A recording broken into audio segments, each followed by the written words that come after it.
everybody. This is Kieran Reese, otherwise known as the Obsessive Compulsive Gamer, the O.C.G, and hopefully I'm live with Death Stranding. I had an issue where my internet gave out, because of course it did.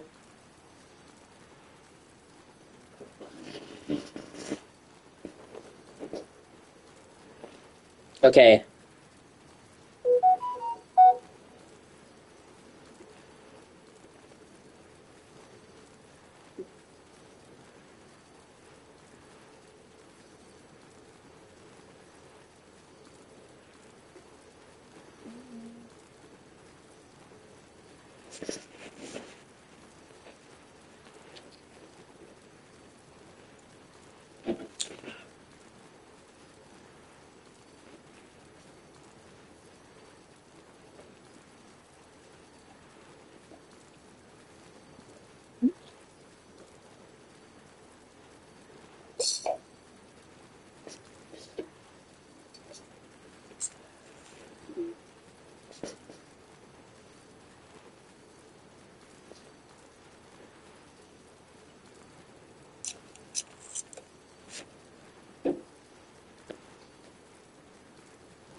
Can you see me now? Is it going through?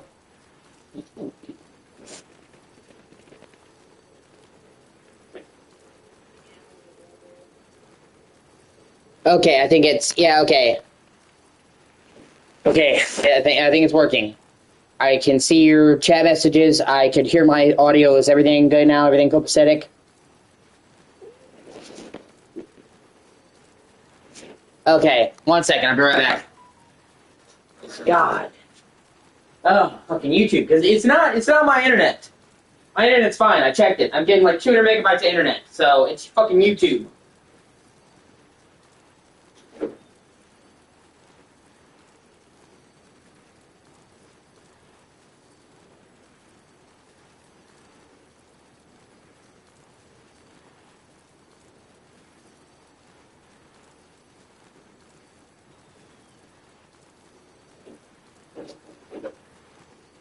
Okay, sorry about that. Like I said, it's not my fault this time. It was YouTube's, because my internet's doing just fine. The internet didn't have any problems. Okay. She's a mod.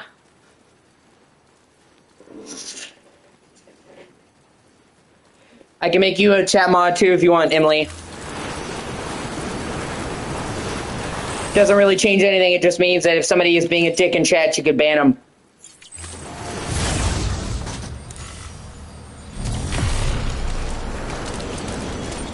Pretty much, like I said, just means that if somebody's being a dick in chat, you can ban them, mute them. Like I said, if you want to be... Okay. 1 second, I'll make you a mod. I only make people mods that I trust. There you go, boom. Now you're mod. Yes. Actually, it kind of happened a lot today. Believe it or not. I either had one person making all the counts or like 3 or 4 trolls today during my Crash Bandicoot stream. It was weird. But yeah. Yep. Because you're a mod now. Just people coming in and basically saying like brain rot, skibbity bullshit. And I gave them a couple warnings, then I had to ban them. So I don't play that. I mean, nothing insane, but yeah, they were being assholes. Normally, I don't run into any, and you know, I don't know why it was such a big thing. Oh well.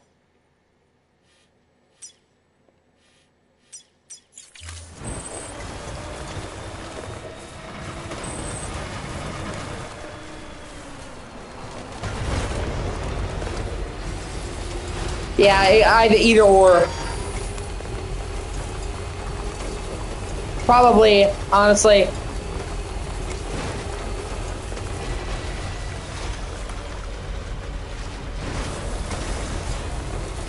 That's the downside of fame.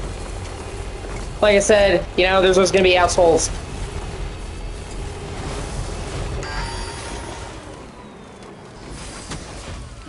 Gotta stretch and relax.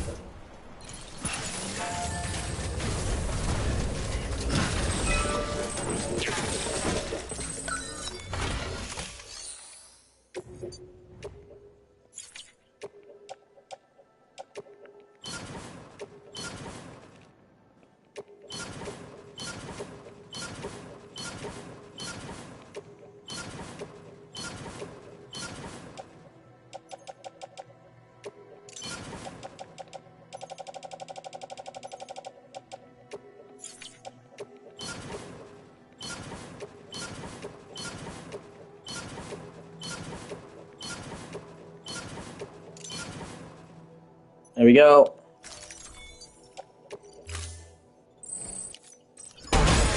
Boom! Building the road. See how it pulls out of the air?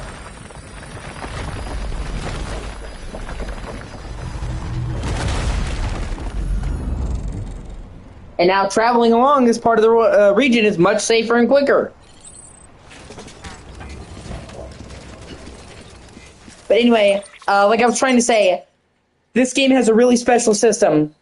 That is what I was saying before I got cut off. Technically, it's single player only. You can't play with another player. But what it does is if you play this game online, there's a chance that everything you build can be ran into by other players online, and everything that somebody else builds, you can run into. And once you run into something that's another player's, it stays in your world forever, even if you disconnect the internet. So, if I made a zip line, there's a chance that my zip line will pop up in another player's game world. And so what it does is, even if you're not playing together, you're almost helping the other people in the same region of the world as you when you're playing. Because the more you build, the more chances it pops up into other people's things. Yeah, no, actually you can see right now. Do you see all the blue? Right there? That's mine. Everything green is made by another player. As you can see, shelters, bridges, ramps, lookout towers, zip lines, all of these have popped up from other players. Yeah. And it's beautiful because one of the themes of this game is about how we're better off together.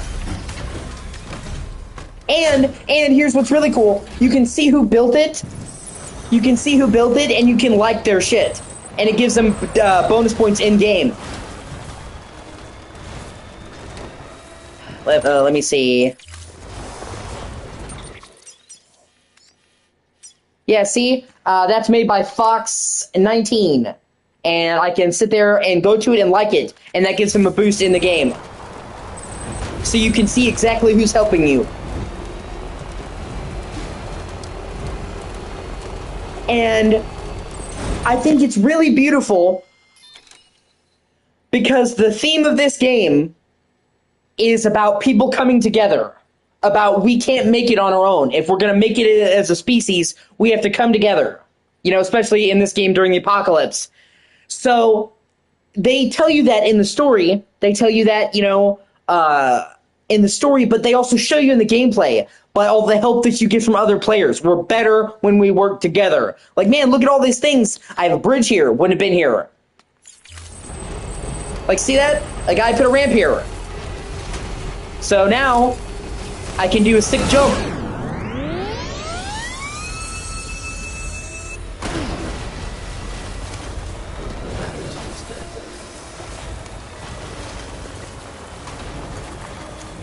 And so it's a mixture of single player and multiplayer, and it's really cool to see all the stuff that people have made, and to know that every time I make something, there's a chance it's going to wind up in somebody's world.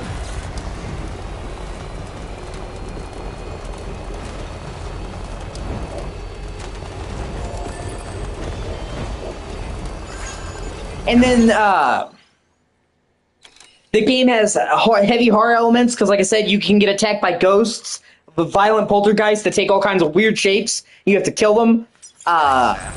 They come out of, like, they're made out of mud, and their hands come out of the ground and try to grab you and carry you under. So it has elements of horror, and the game is technically set in America, but it's based off of, like, Finland, Norway, Sweden, Icelandic places, as you can see with the art direction. It's got a beautiful visual style.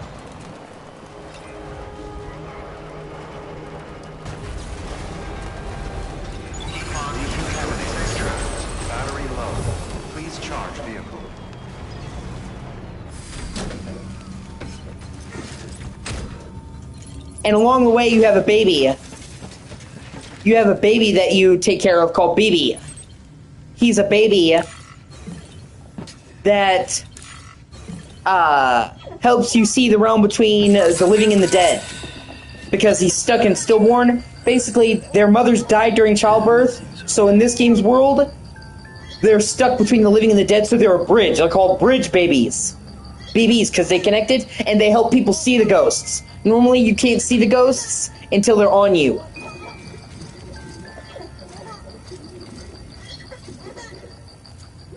And throughout the game, he makes a relationship with BB. He calls him Lou. And there's a lot of stuff in this game that's out there, but I love it.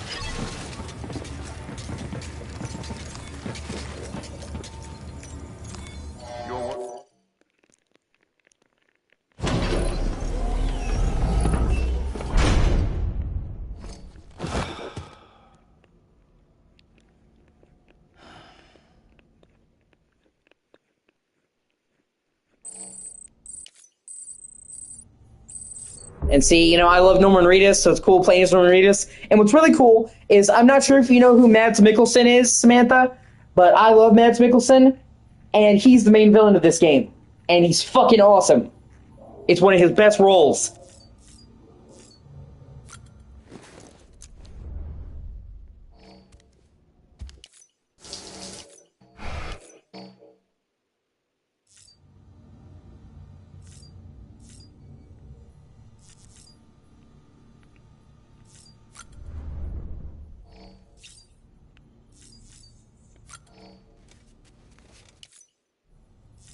Fuck yeah.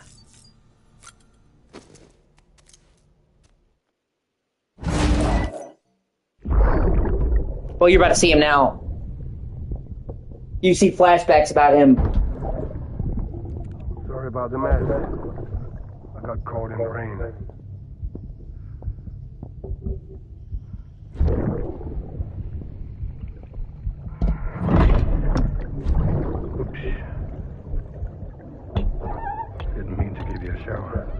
Well, you can see him now. I've loved him since he was in Casino Royale and Hannibal.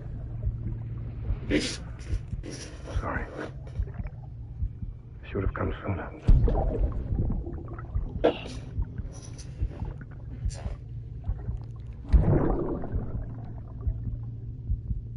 got rain in my eyes.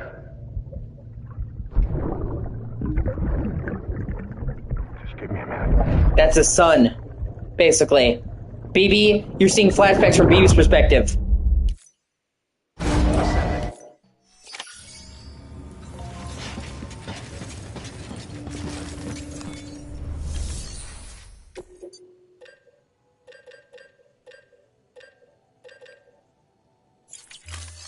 Yeah, he's a very famous actor.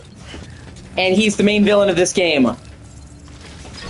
But he's such a great character. He's very complicated. He's not just a straight mustache twirling guy. He actually has a reason. Because his wife died. And she was killed in a car wreck. And then his baby was put in that tube. They had to put him in there. And they kept telling him that they were going to be able to get him out. And they couldn't.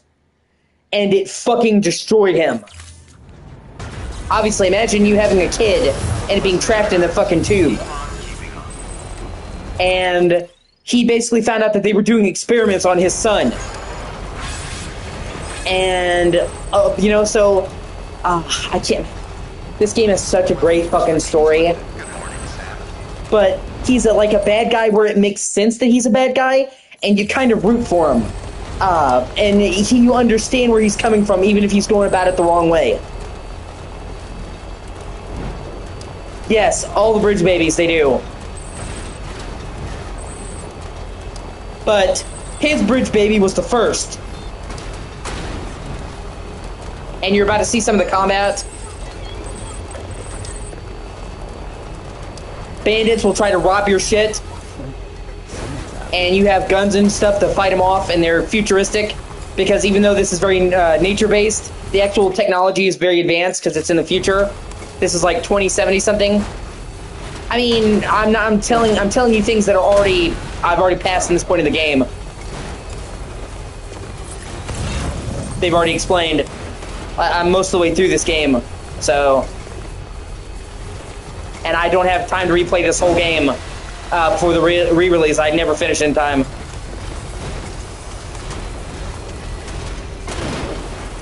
This is stuff that's already been covered, and I'm just trying to get Samantha up to speed because I'm like, no.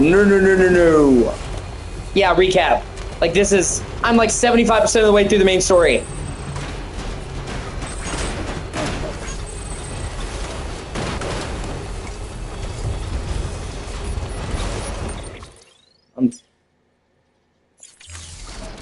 Yeah, I wanted her to understand before the new game comes out. Otherwise, she's gonna start up the second game. When I do it, she's gonna be there at launch, and she's gonna be completely fucking confused.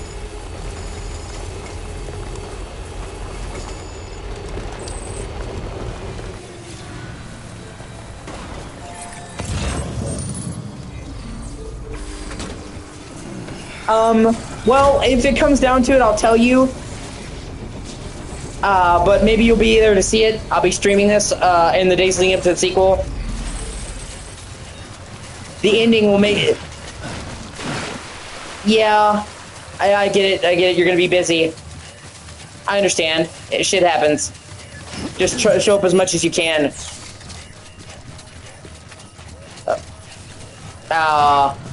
Oh well, then you probably won't be able to see much. And okay, so this game came out in 2019, Samantha. Like I said, it came out just a few months after my grandma's death. She died in May of 2019, and this is November. This is one of the last games we talked about her seeing, because the guy who made this game also made Metal Gear Solid, and that's like one of my favorite games. It was my grandma's favorite game. So we both knew that this was the next game by the guy, a game director that we really liked. You know what I mean?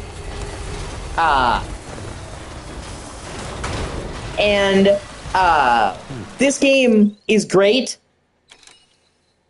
but it's really kind of rough around the edges because, as you can tell by watching this game is not like any other game you have ever played. Like, seriously, I don't think either of you have ever seen another game like this. Even people who don't really like this game can't say that it's been there, done that. They really were trying to make like a new genre. It's got elements of horror, elements of story-driven stuff, elements of building, elements of survival, big-ass boss fights. Like, this game is one of a kind. And because of that, this game is great. I love this game, but it's kind of like very much you can feel like they're kind of figuring it out, like putting together a new idea is kind of clunky around the edges. And so I was waiting for them to do the sequel because that's what sequels are for. Video game sequels are great about that. You know, you do the first game and then you build on that foundation. Oh, I'm trying to figure out the way to put it. You build on that foundation.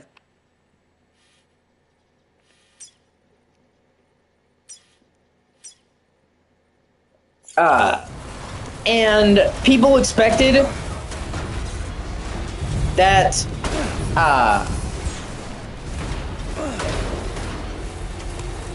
when this, that he would do a sequel really quickly, but the sequel took about 6 years to come out because he didn't want it to be, slightly more of the same or slightly better. He wanted it to be a massive improvement in every way.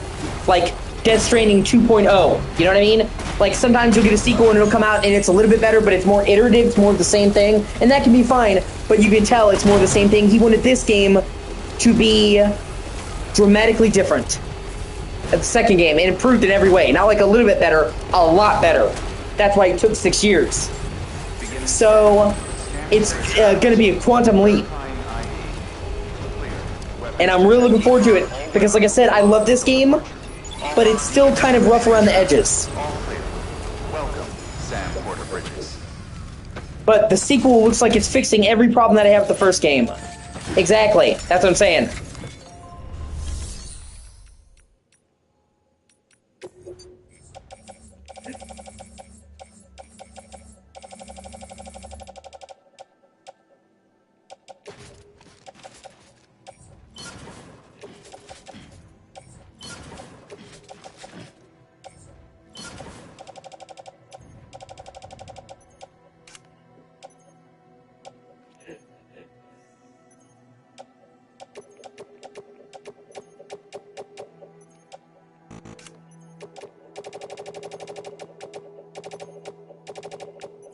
Do I, you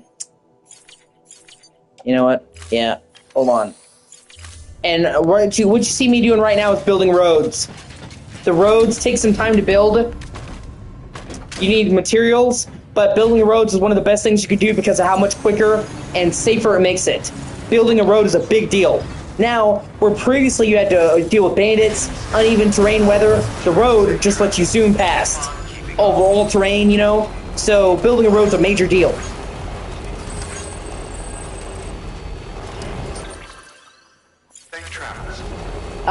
And I'm so excited because the sequel looks like they're taking everything that was great about this game and they're turning it up 10 notches. Like, this game's in America, basically. You go from the East Coast to the West. The second game is all over the world. And it has you in a submarine, a big-ass submarine, traveling the world. We don't even know all the locations. We know that the game starts in Mexico, and then you go to Australia. Those are the first 2 big locations. But they haven't even shown all of them. I think there's going to be like 4 locations all in all. And that's awesome as shit that it's going to be a world-spanning thing in the second game. Already you can see the scopes going way bigger. But like Australia, you've seen like how this game is kind of like a rugged wilderness aesthetic. Imagine how great a place like Australia would be. And it's funny because one of my best friends, Max, he's in Australia, and they said you can run into kangaroo wildlife and shit and koalas. So I've joked with Max, I'm like, oh, if I run into a kangaroo, I'll think of you, bro. We've had a laugh about that. But Australia's perfect. Rainlands, cold mountains, deserts, like, for a rugged wilderness game like this, Australia couldn't be a better choice. And we don't know the other places, so, like, who knows where they could go. We also know that Death Stranding 2 is going to be long as fuck. This game's actually pretty long. But people who were doing preview builds for the game, because obviously, you know, they get to play the game in advance so they can talk about the game and build a hype, they said they had put 30 hours in, and they had not even seen all of the regions. Like, not even, like, they're still in Australia, the second region. So, and there should be, I think there's going to be at least 4. Probably, because the ghosts are, you know, people who died there, so I wouldn't be surprised if we saw, like, some Maori ghosts. You know, Aboriginal spirits. And shit like that. I could totally see that, but we'll have to see, you know? The preview builds, people who were previewing the game had spent over 30 hours and hadn't seen massive regions, okay? So, and that's just them going through the main story. So, for me, who's going to take my time, I'm going to get a lot of time out of Death Stranding 2. A lot. Probably over 100 hours. So it's, you know, that's you know, so I'm really looking forward to it. And they've upgraded the building. You can make fucking trains. Okay. I'll see you later, Emily. I hope you have a good one. Yeah, they do. The Oni. I agree.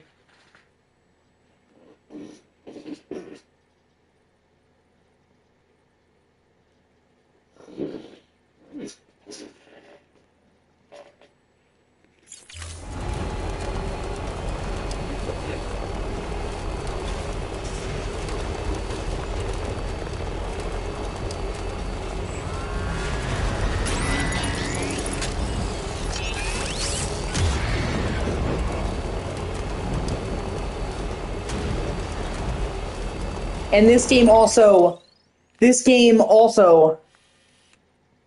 has one of the best soundtracks in gaming. Honestly.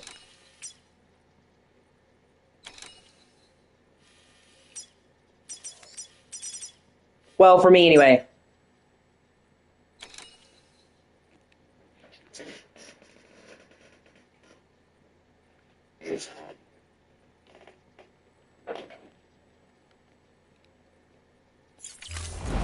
They got a shit ton of licensed tracks from big artists because Hideo Kojima, the creator of this, is one of the most famous game developers in the world. He's the closest thing to a rock star you're going to see in gaming. So he had was able to get a lot of artists to license their tracks, but not only that, he was able to get a lot of big artists to make brand new songs just for this game.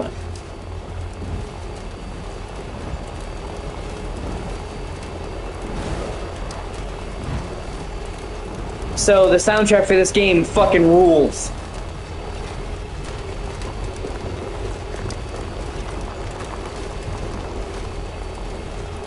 And there are parts of this game where a lot's going on, and then there are parts when there's not as much going on. This game has a lot of quiet moments where you're just kind of taking in the desolation.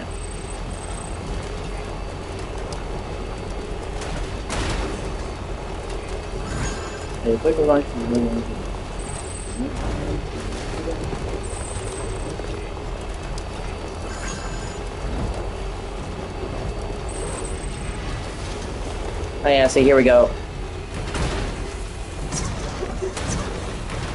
And these jumps are so cool.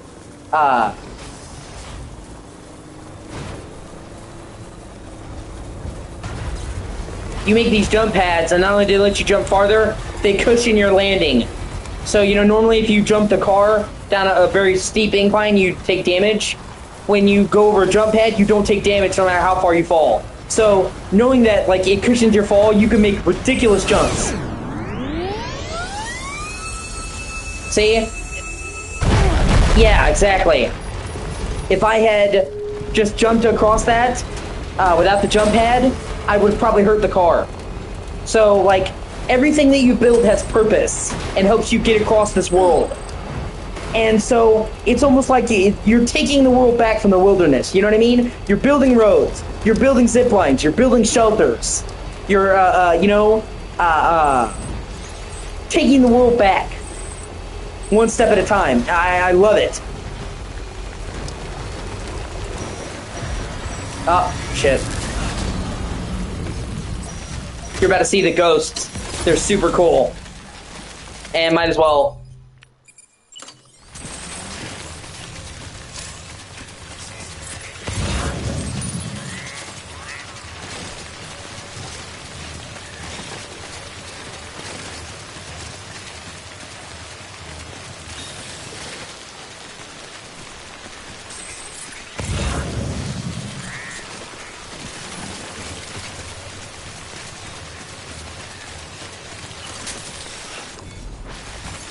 There we go.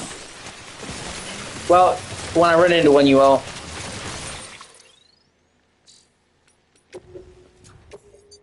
Yeah! That's because it's made with the chiral network. It's a special kind of road, basically. They have to make it special to withstand all this bullshit. Here we go.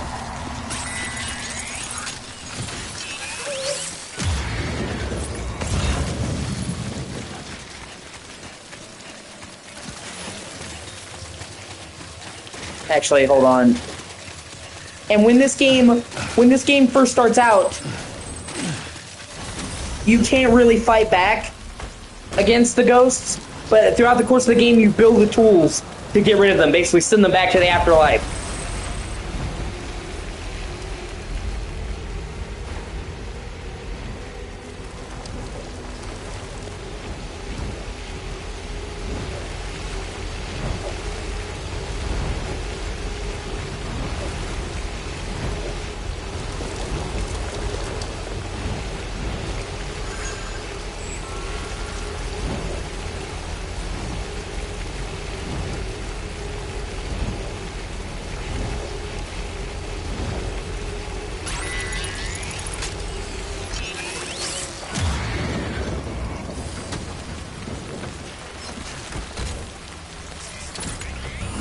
I'm trying to get to the right place to show you what I mean, because the way they do the ghosts is super cool.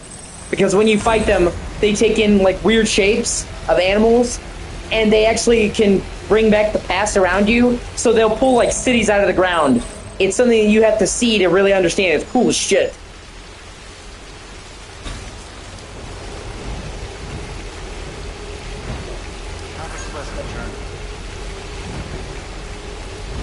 Norman. Ba-dum, ba-dum, ba-da-dum, ba-dum.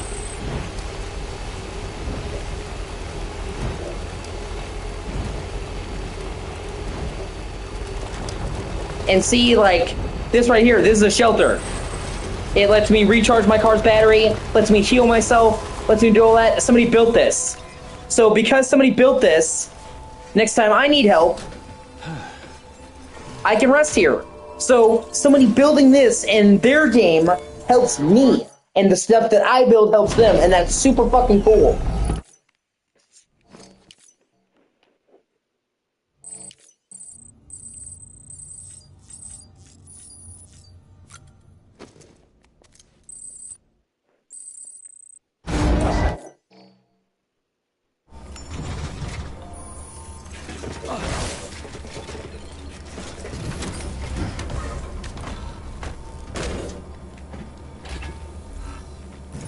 I'm trying to show you a little bit of the combat.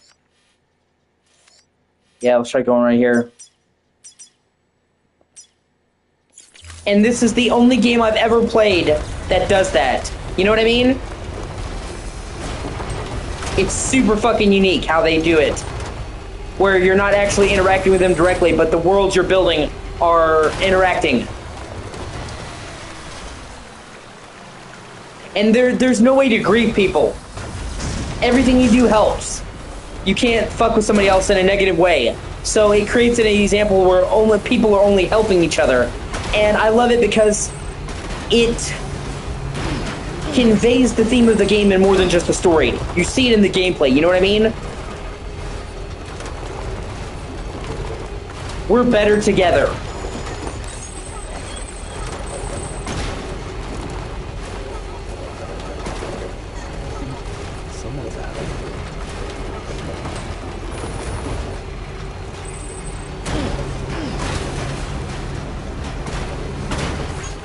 See? Like that road, that would have taken me a bit to climb over. Somebody put a bridge there.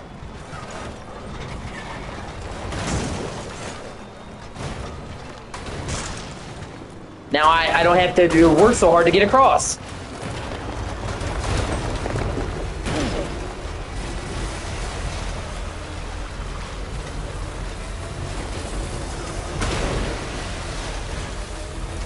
Somebody put a generator there. So now I can recharge my car easier.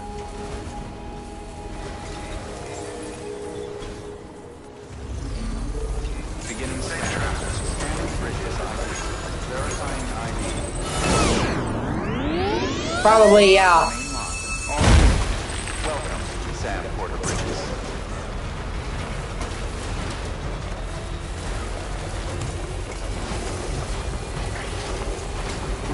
Now you're gonna see some of the combat.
And you can even grab stuff and throw it as a weapon, like supplies, and it's hilarious. Watch this, hold on.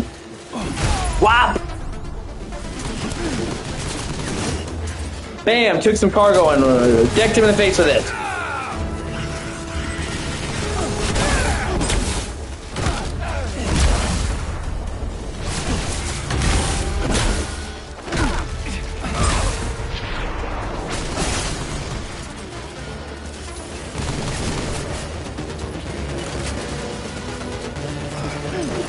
Oh, and I body slammed him.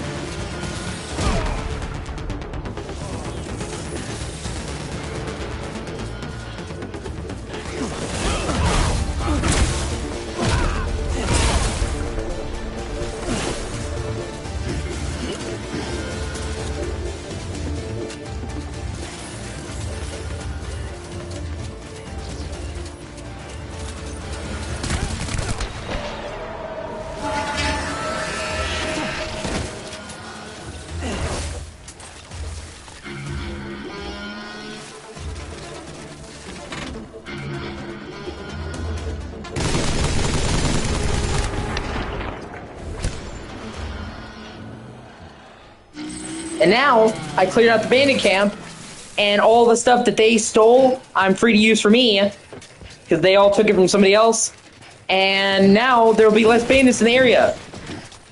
It temporarily clears out the region.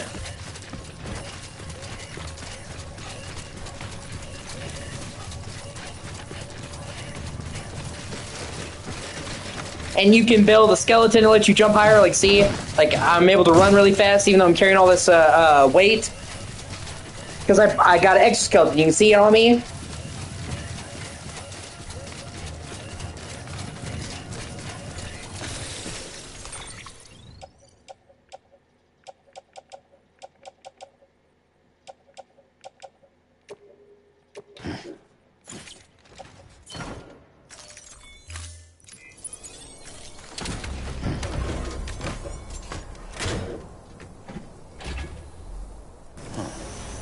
So on the surface, it's just you delivering packages.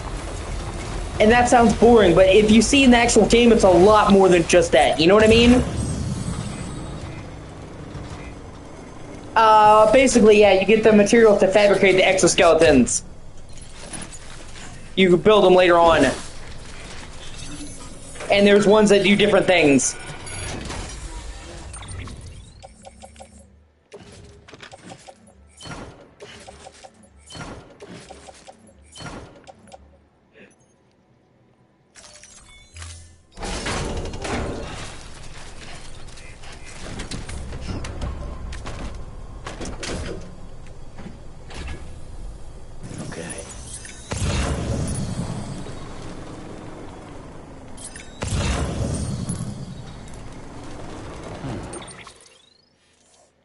There's one more supply box here. Let me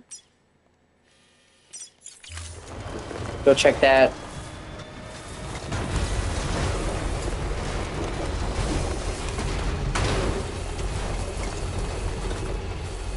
And this truck is just for deploying heavy stuff. You can get a motorcycle for quicker movement.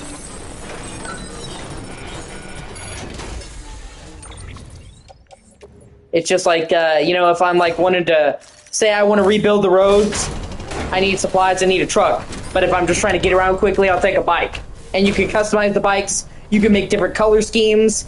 So, like, other people can see my unique bike.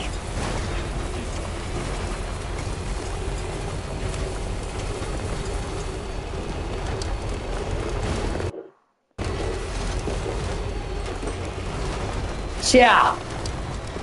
And you know what's hilarious? Is they actually have a Norman Reedus bike in this game. Norman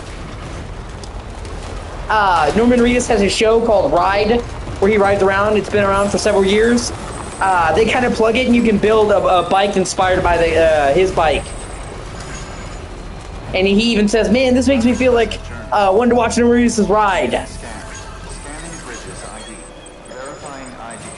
And it's just funny because, like, they're tongue-in-cheek pointing to him in real life.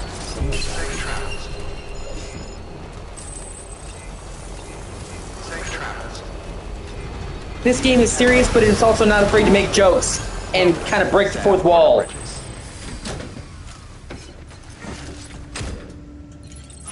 I'm gonna dump my cargo.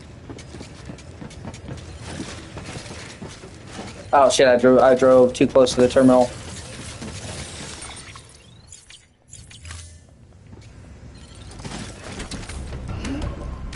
And the bikes are super cool. They're also very unique.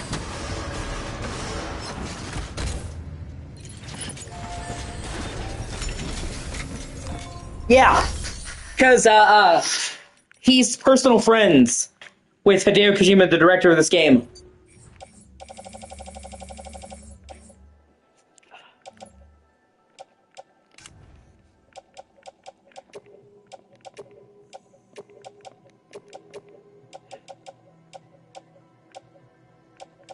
All right, hon.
What the world looked like hundreds of millions of years ago.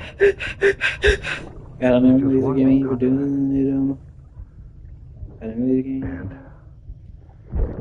do you know what this is?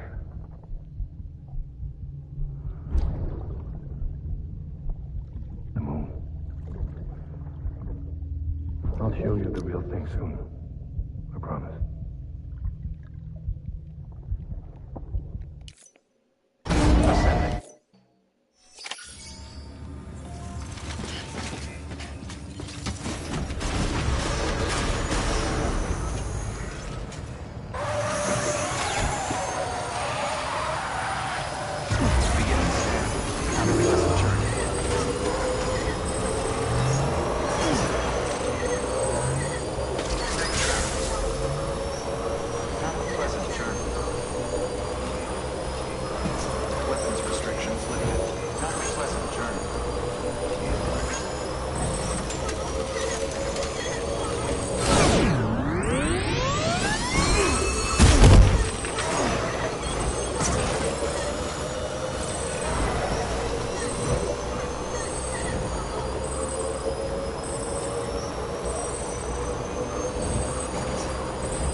What's up? Yeah, sure. I love you. Bye.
Yeah, sorry about that.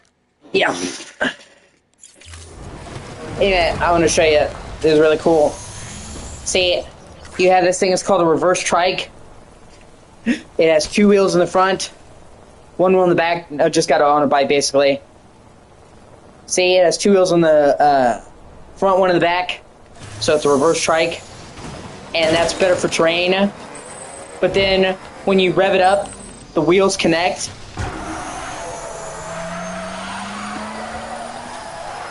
To allow you to go faster, so it's like a trike / motorcycle.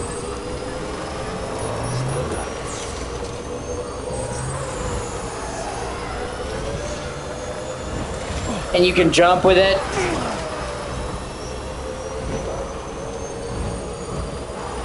Drift.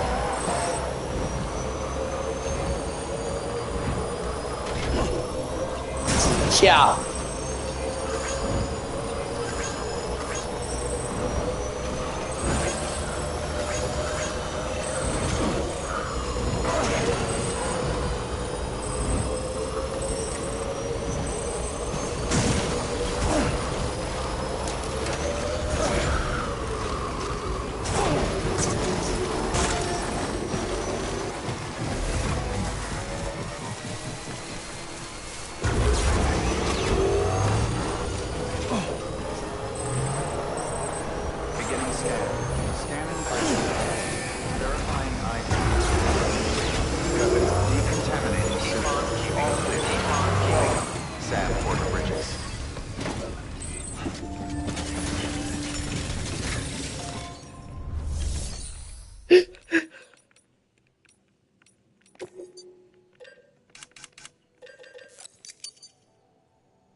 Yeah, I appreciate it, babe. And you can leave things in a special locker. You have a private locker that's just yours. Then you can put stuff in a share locker to give them to other players, and you can take stuff from them.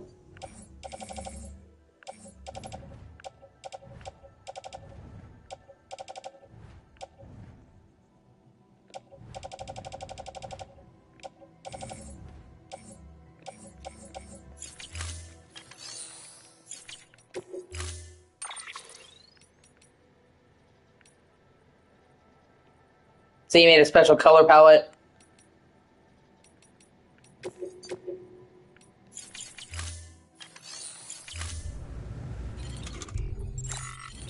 I'll show you some really cool.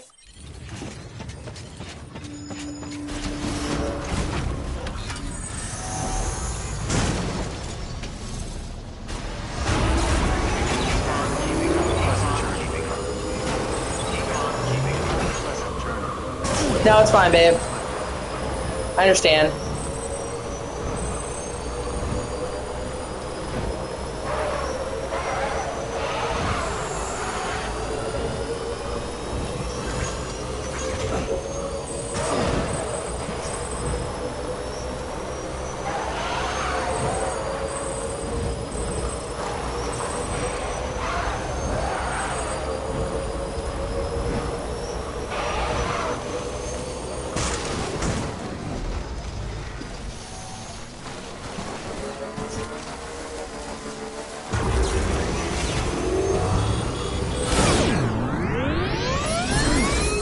See, tell me that's not fucking awesome.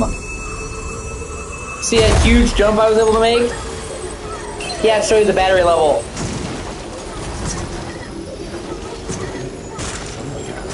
But because somebody put a jump ramp there, I was able to jump over that huge gap.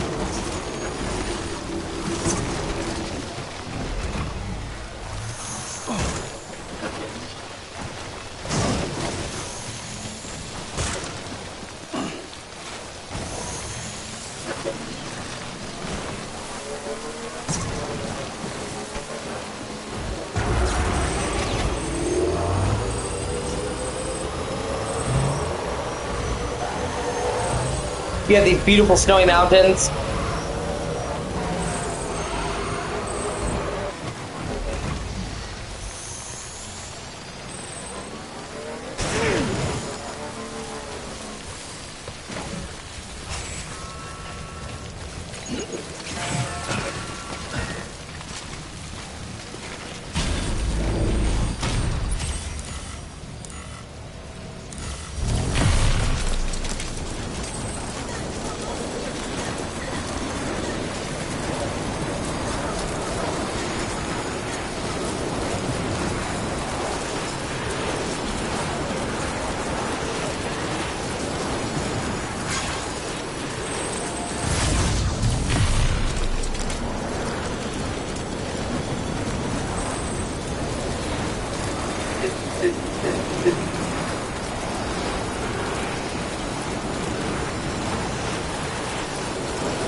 And see how long it would take me to get this mountain normally?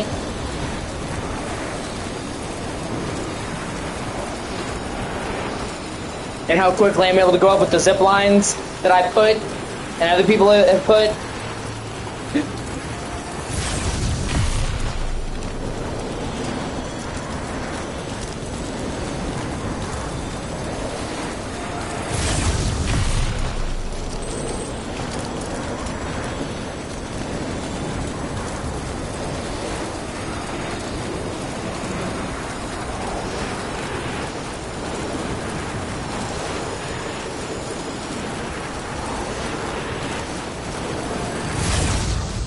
And check this out, okay? This was awesome. You get this thing called a floating carrier, and it's really useful because you drop it. Well, hold on, I'm trying to drop it, and then you tie it to you, and it floats across the ground, okay? And you can put cargo in it to help you carry it behind you, so you don't have to carry it. You can ride it like a hovercraft.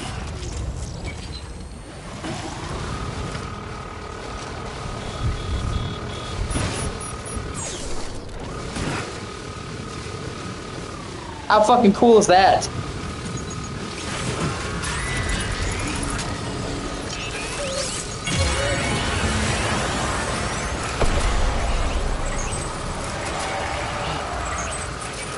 See, those are ghosts.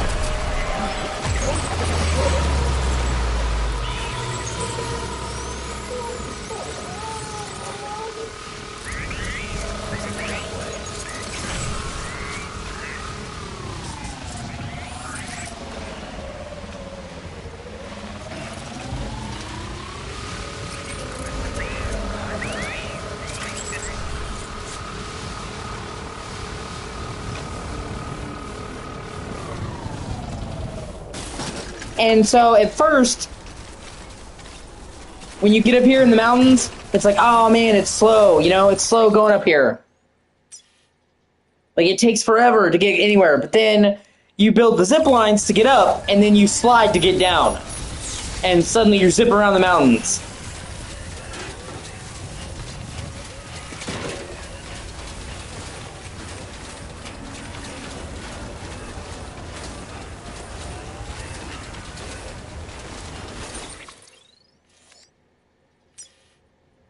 Oh, hold on one second.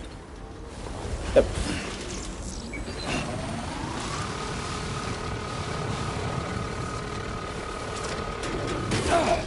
Oh, really? Come on, bro.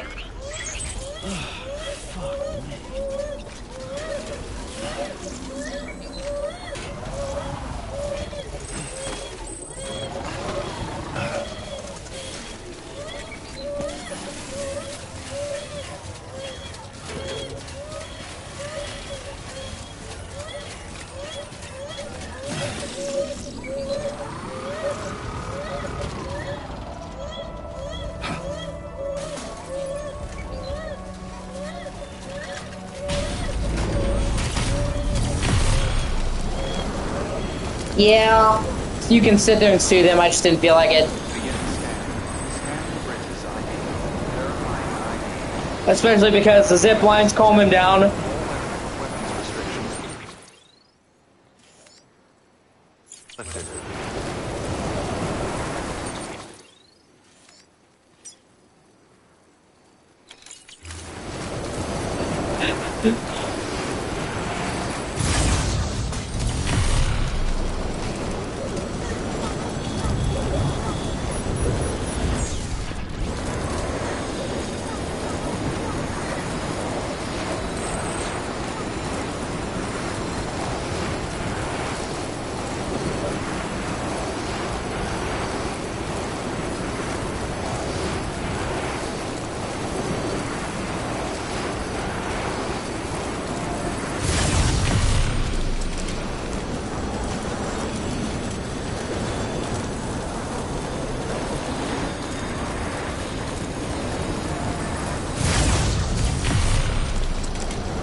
So once you get a proper zipline network set up, man, you can just fly across these fucking mountains. And your zipline, your carrier can even go with you.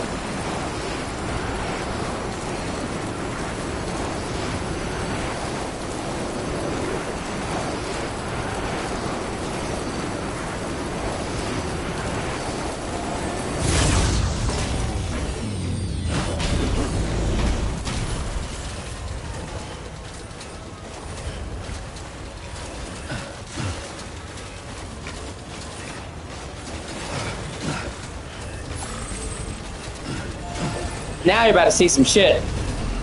You're about to see me get up some fucking speed. You can go start going really fast on these fucking hills. The hovercraft, or the floating carrier, that is basically like a hover pad. Yeah. The baby also likes it when you slide with the hovercraft. See, Lou seems to enjoy sliding around.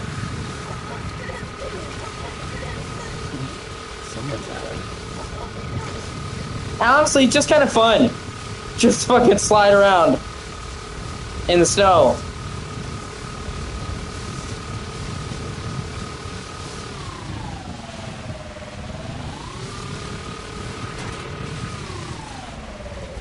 And you can get some ridiculous slides going with how mountainous it is up here.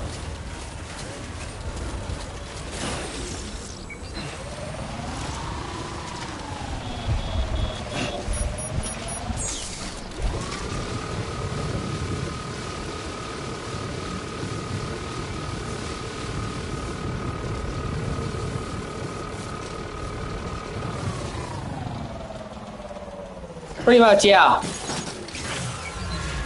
Now I'm going to show you the ghosts. Like me actually fighting one. It's pretty wild.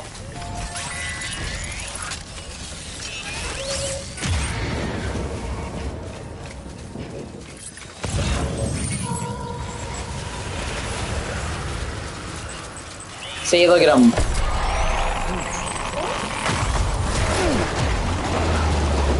And normally you have to shake him away.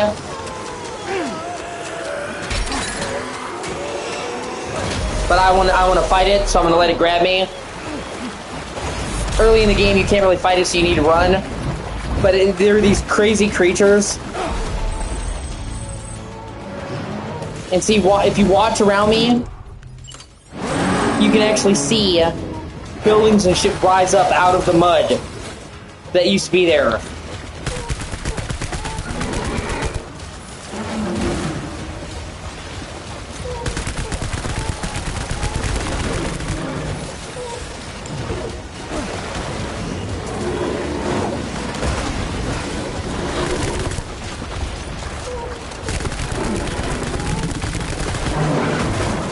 Yeah, see? You're seeing buses, lamp poles, and it rises up while you're playing, so it's like it changes the levels around you.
See, those buildings right there? They were not there before this fucker popped up.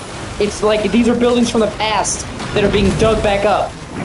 So it's just like, you're in the middle of this battle and the environment is changing around you, and fucking skyscrapers and shit are popping up. It's super fucking cool.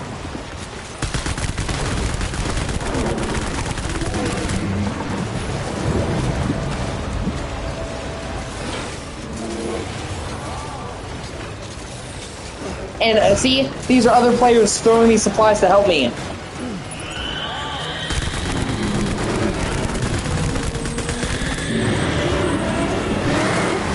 Like helpful spirits, basically, that are other players.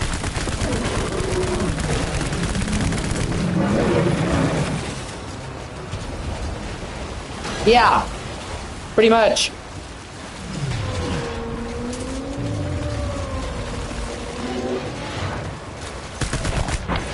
Boom! Fuck you!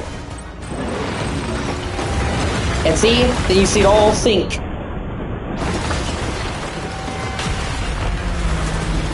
And it turned into crystal. Because I banished it, basically.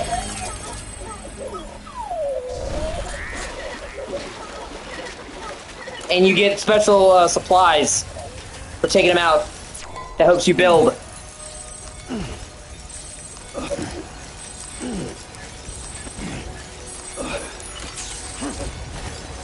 And now, because I did that, I cleared the area of BTs for a while.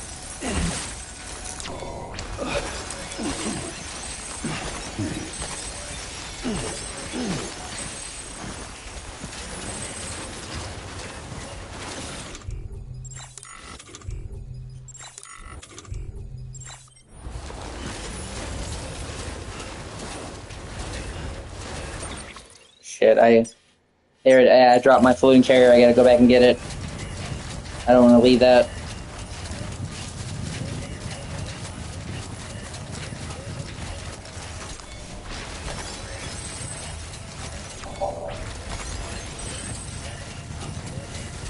Like I said, this game does so many things unique that you'll never see another game do. That's why I love it.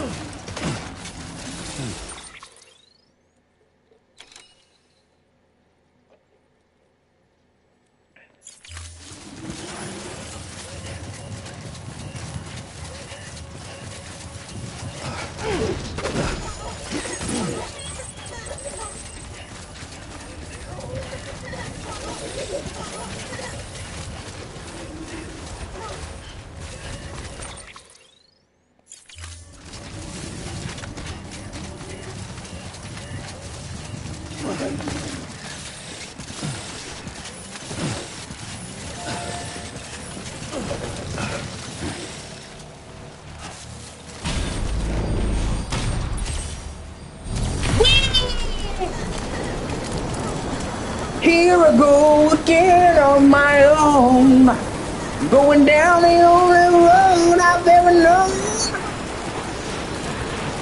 Like a drifter, I was born to roam alone.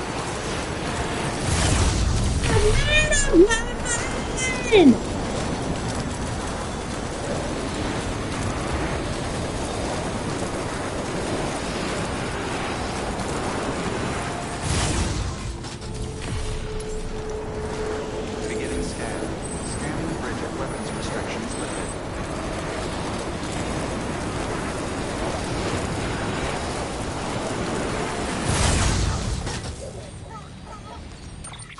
Okay, I'm trying to head.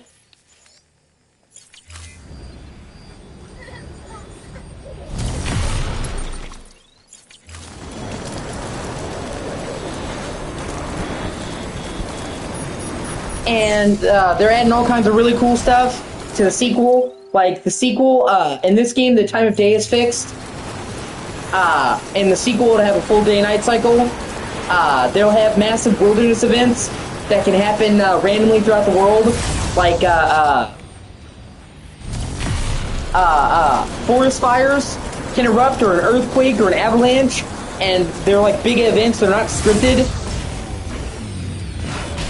So, you know, imagine you're just walking around the world, boom, forest fire, oh shit, avalanche, run! Like, honestly, the sequel just sounds fucking amazing. It's like I said, the sequel is like they're taking everything that was great about this game, they're turning it up to 11, they're fixing the flaws, and they're dramatically increasing the scope. And that's why it took them 6 years.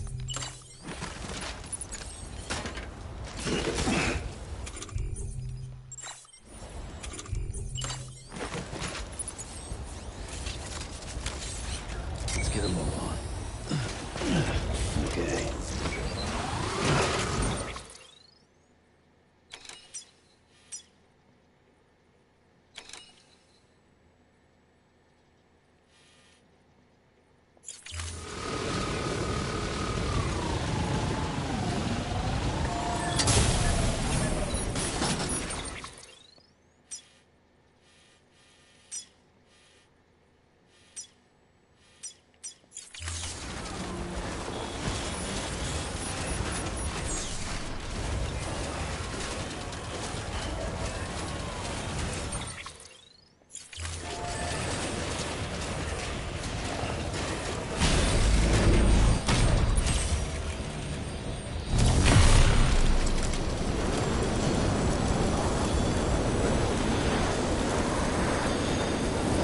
Yeah, exactly.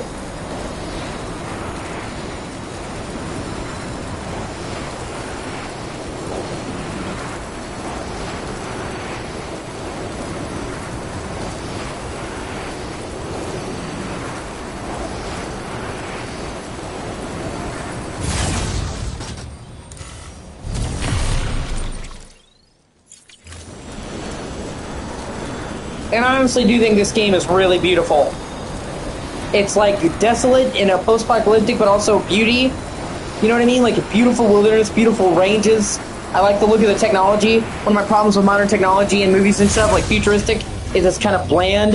They always do like sharp edges, symmetrical stuff that's not very visually interesting to look at. But the technology in this game has a lot of character and personality.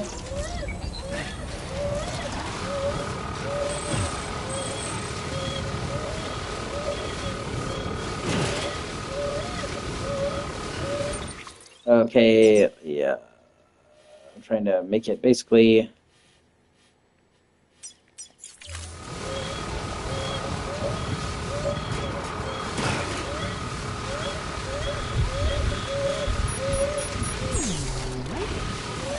Let's see if there's any vehicles I can use in here.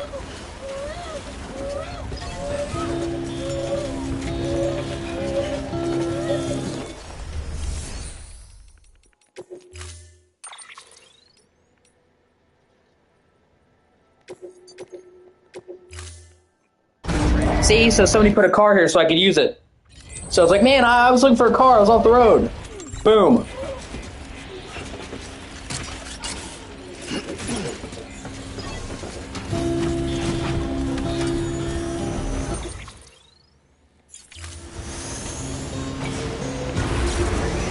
Yeah, exactly. It's really unique. Like I said, I guarantee you've never seen another game like this. It's one of a kind. And that's kind of why some of the game was kind of rough, because they were really trying to do something that nobody had ever done before. And when you make a new idea, something that's truly unique, there's kinks. And with the sequel, they're able to fix all those. That's the point of a sequel, you know what I mean?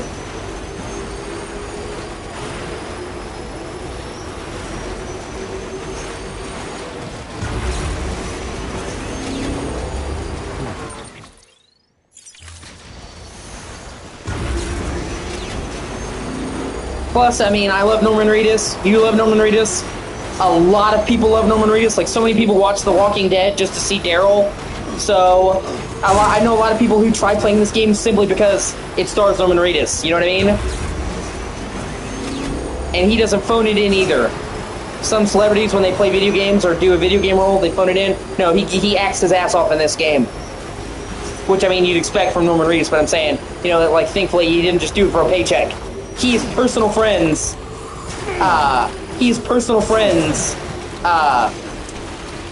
With the guy who makes this game, Hideo Kojima.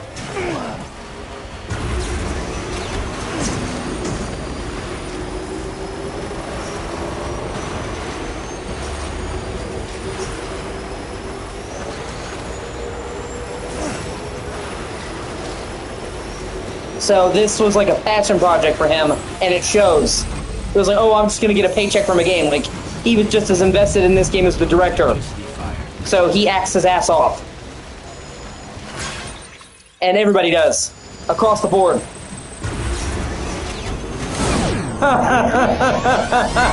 Look at that. Oh god, that's fucking awesome.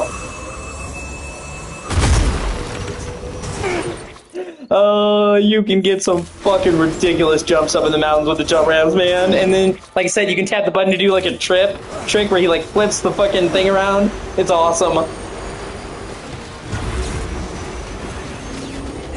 Pretty much, yeah.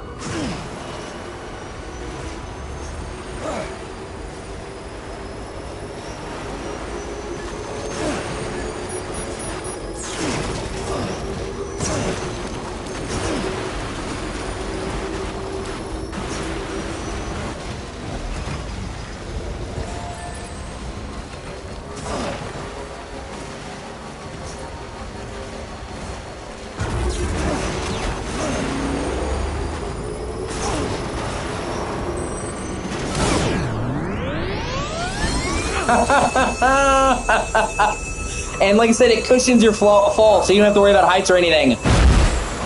Like, that would have destroyed my bike if I hadn't done that with the jump ramp. So it's just fucking awesome, the shit that you can do with the jump ramp. Stuff like fall drops that would kill you. You just fucking jump them, man, and do a fucking trick flip. Oh, I love it. And remember, you can pretty much put those anywhere. So, like, people have gotten really creative where they put the ramps. Like you saw, like, giant cliff. Jump it!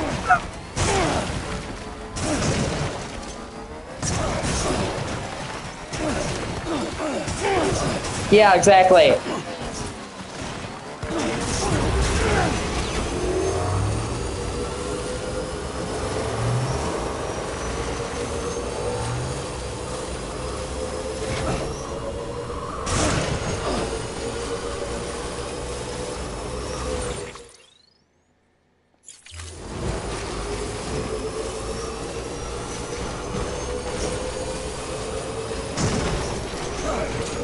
And then, like I said, you can do wheelies.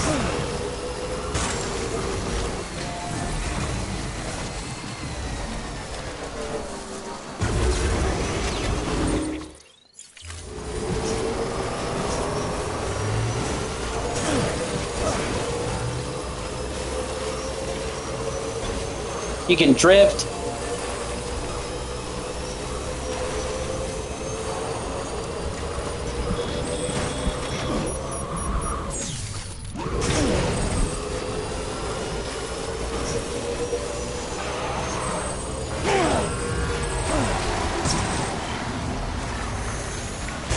Oh, come on.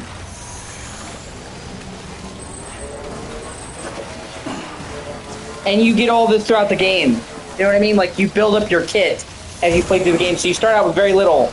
And over the course of the game, you get all these tools. Cars, roads, buildings. So you have this real sense of growing. Going from just a dude roughing it out in the wilderness to having all these tools at your disposal. And I dig shit like that.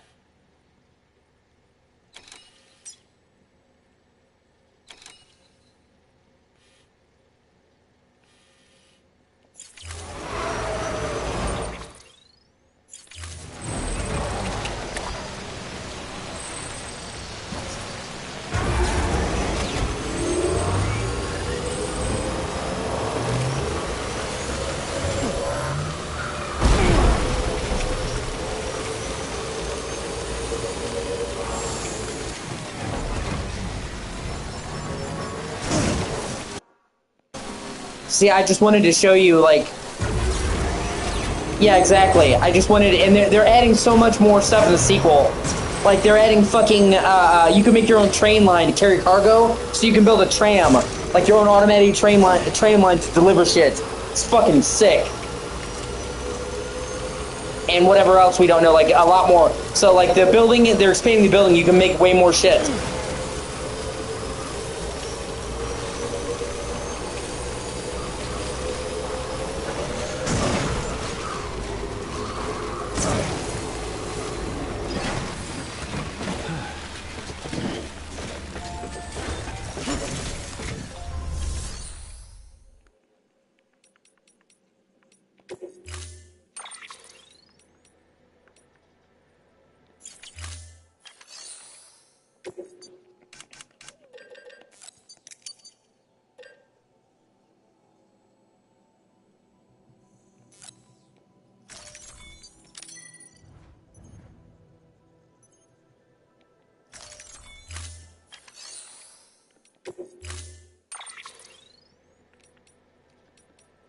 See? Ride with Norman Reedus.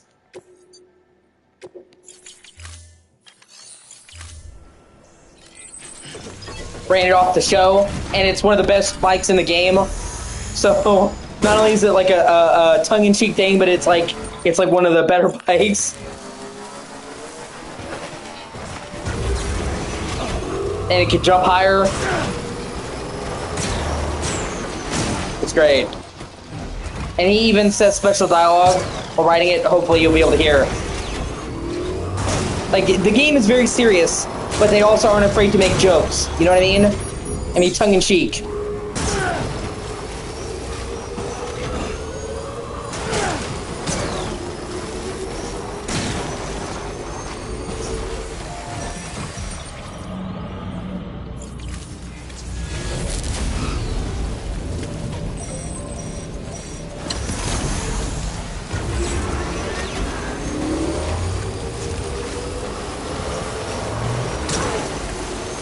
Alright, now I'm gonna proceed. Yeah.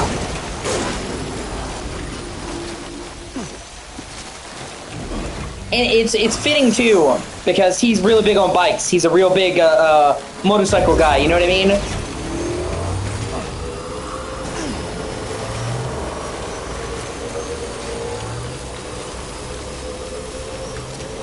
Now I'm gonna continue with the main quest.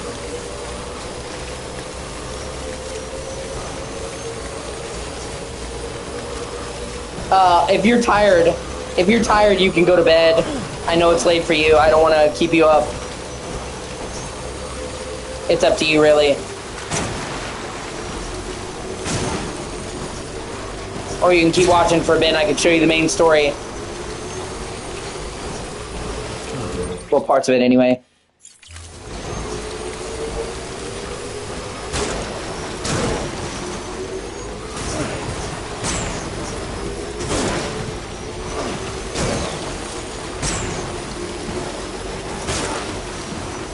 Ah, rocks, man.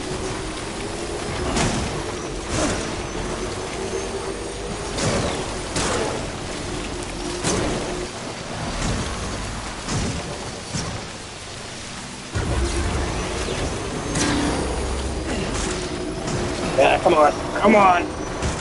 Over the fucking rock. There we go.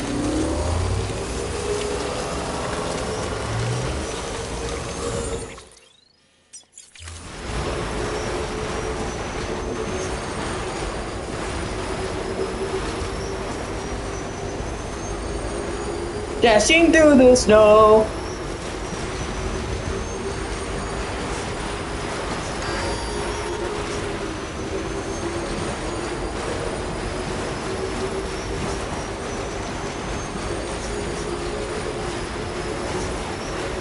I know, babe.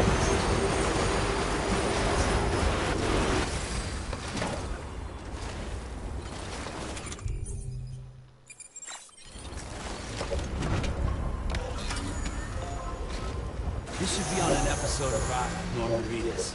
Fuck yeah. See? This should be on an episode of Ride with Norman Reedus. That's funny.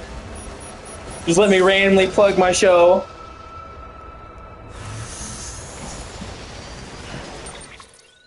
I love shit like that.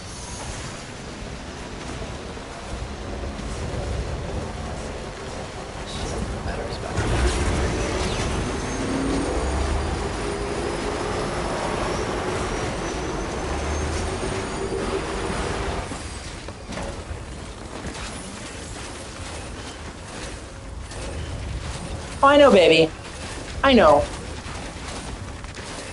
I just, before you went to sleep, I wanted to show you this game. I wanted you to see why I like it so much and why I'm so excited.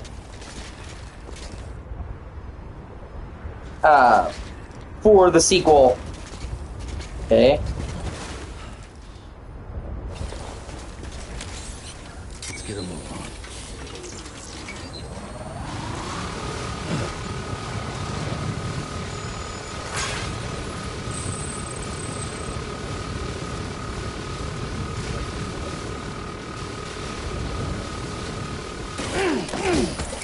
Ah, you bitch.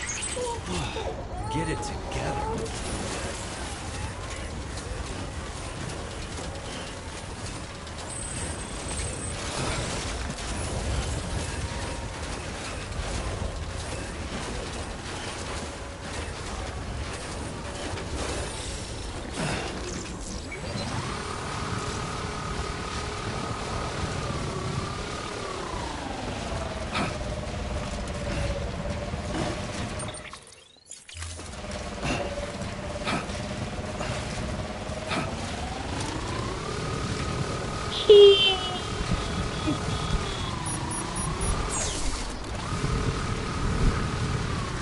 Like I said, now imagine this, like, way more epic. You know what I mean? Like, everything dialed up.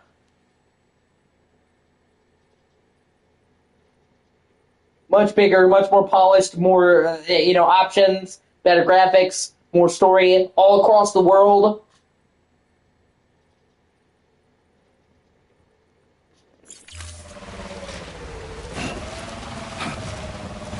and it's kind of going to be the end of the story. See, the guy who makes this, Hideo Kojima, he made Metal Gear Solid before this, and he did that for like 30 years.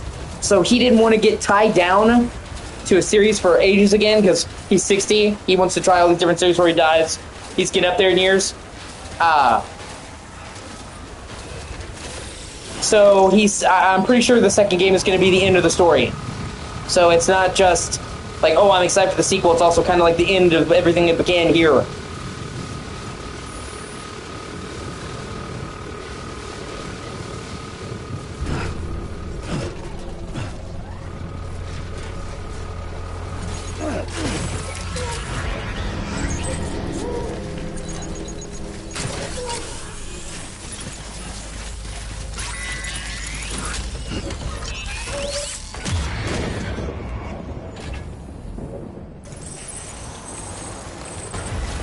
Yeah. And it's not that he doesn't like the series, you know what I mean? It's just he's damn it. Fine. You wanna grab me? Let's do it. Let's kill us a fucking ghost. It's that it took him like 4 or 5 years to make the first game and 6 years to make the second, so he's already devoted like 12 years to it. And he just doesn't want to get tied down to one series for too long, because he's getting up there in years. He wants to do as much as he can.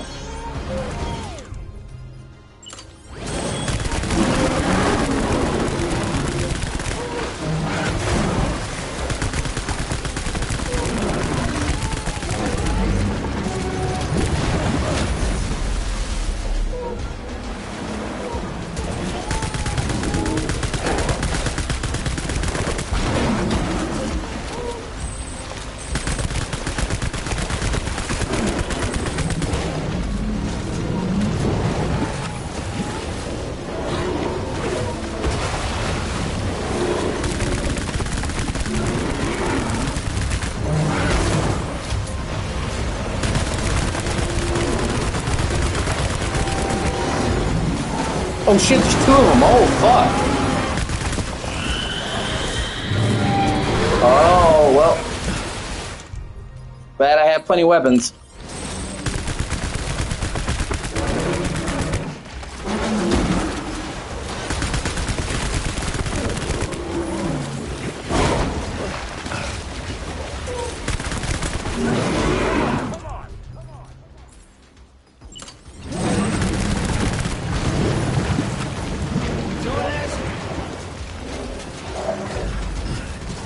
Oh god. Oh, thank you. Blood bag. I need that.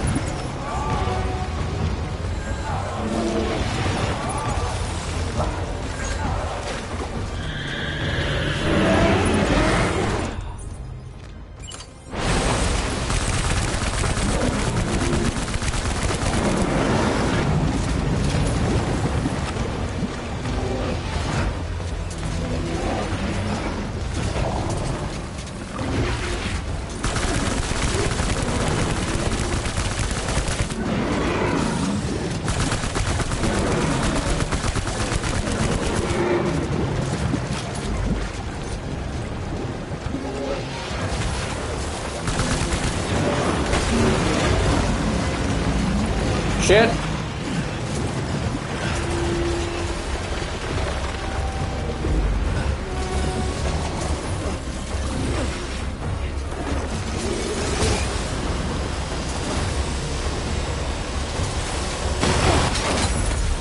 You bitch.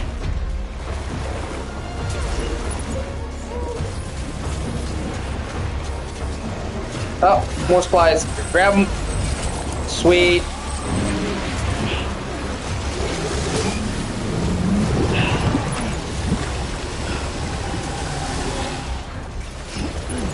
Oh, yeah, shotgun.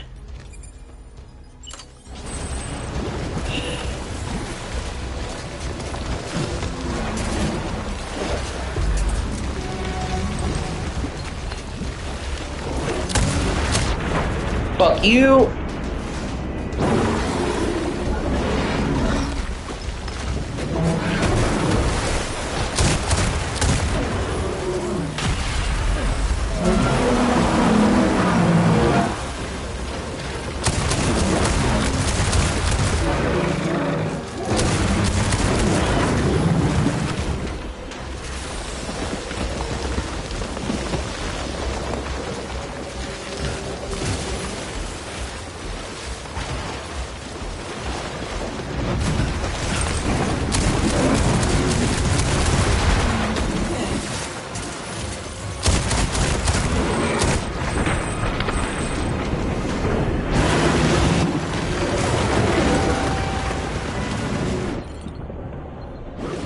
god, fuck.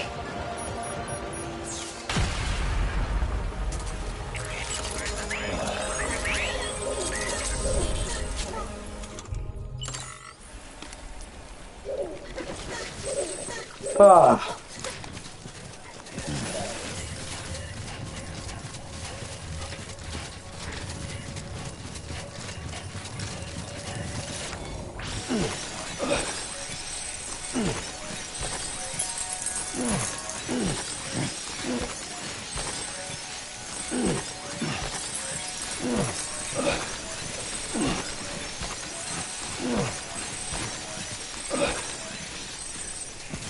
Now, where did I kill the other one? Because it dropped a bunch of shit where it died. Oh, there it is.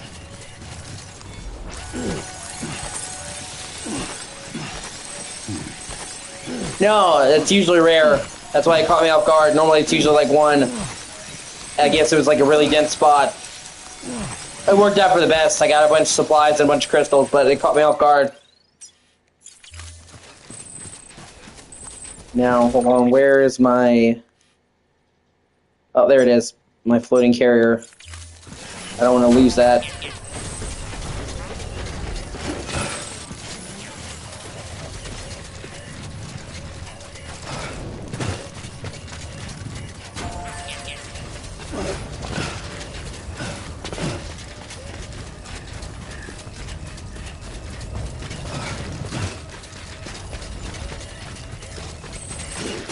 But that's a good place to end it for now.